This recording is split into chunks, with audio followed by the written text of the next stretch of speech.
Alright, in this video I'm going to walk through the parts ordering process. So from the dashboard, we'll go ahead and select the Parts and Accessory tab, go to Parts Ordering. From here the screen will come up blank, and we have the ability to then sort through the vendors that we want to order from. You can view each individually, or we can select as all. Go ahead and hit the search button, and that will then populate the ordering screen. Anything that shows up in white are items that are in the ordering screen for stock.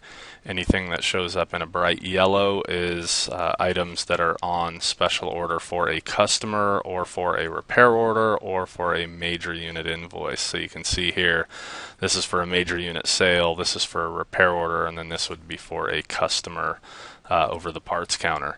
So at this point, we can either type in parts to add new parts to the order here.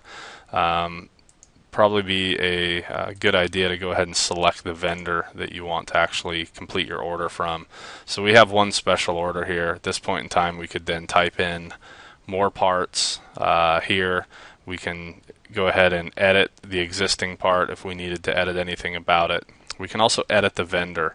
So if this part from Parts Unlimited is something that maybe the shop across town has in stock and we need it for a repair order now, we could then say Edit Vendor.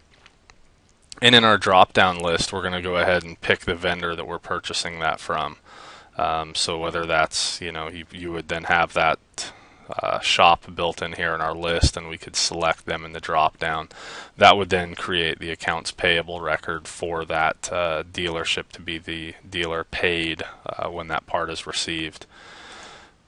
So now that we have our part selected, it's a pretty simple process. We hit the Create PO button.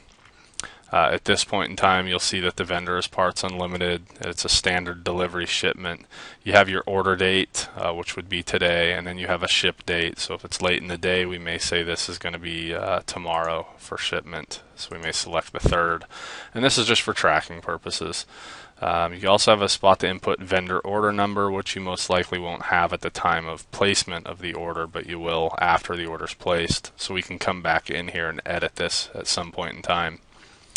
If you want to export this file to a location on your computer to then import up to the Parts Unlimited website, it's a pretty simple process. We just click Export here, and then that will save that to a file of your choice. So here we have it set up to be to the desktop, but we could also say we're going to go to the Documents and to this accessory folder here. You name the file, whatever you want to name it. And then go ahead and save that file. You would then go to the Parts Unlimited website, log in, and upload that file. Fairly simple process.